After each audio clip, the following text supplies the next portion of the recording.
Hello and welcome, fellow bookworms and film fans. Welcome to this week's episode of The Contented Narrative. I'll be looking at Triskellion by Will Peterson.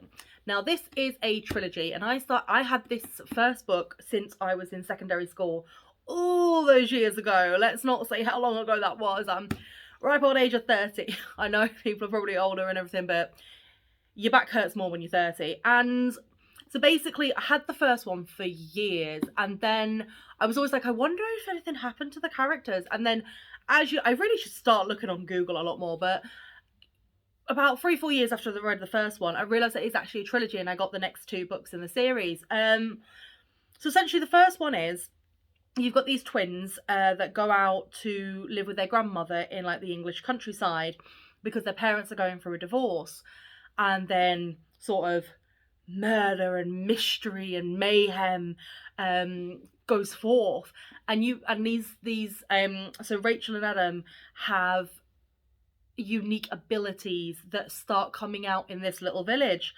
and it starts it's in the village of Triskellion, and they start following this like trail of like these archaeological digs that have brought up some things, and they start feeling like connected to something. So they start following this trail as it goes through this village, and you've got people coming in, you get people getting killed, you've got like secret governments at one point, and weirdly sometimes I find that sometimes when stories go very outlandish, you're kind of taken away from the story and gone, really? I mean, would that actually happen? But I really enjoyed it. Like, I enjoyed the fact that the grandma is very well aware of what her grandchildren can do, and she's trying to be protective while still looking after the village, because she's kind of seen as like a matriarch of the village, like people look up to her. And Rachel and Adam are sort of like used to this New York lifestyle where they're every whim is catered for in a respect, and they've come to this little quaint English village, with hardly any phone signal, and like shops close at a certain point and stuff like that. And it's interesting to see sort of like the slow build in the background of what's going on. And then it goes kind of where you would expect it, but at the same time in a way that kind of takes you for a journey that you're going, okay, didn't see that one coming.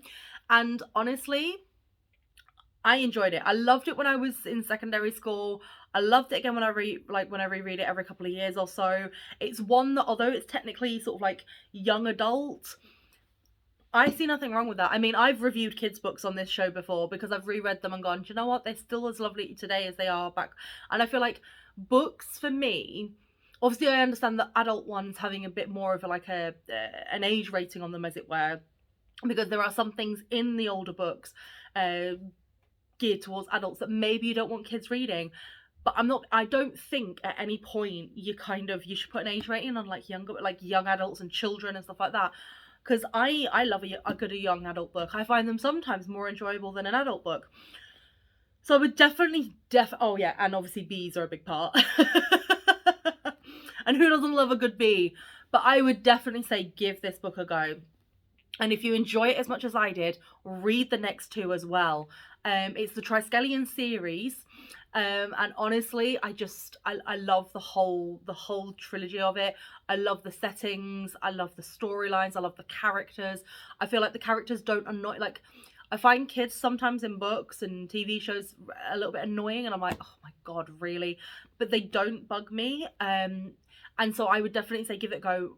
If you can get it from your library, do, because obviously we want to keep supporting our local libraries as well.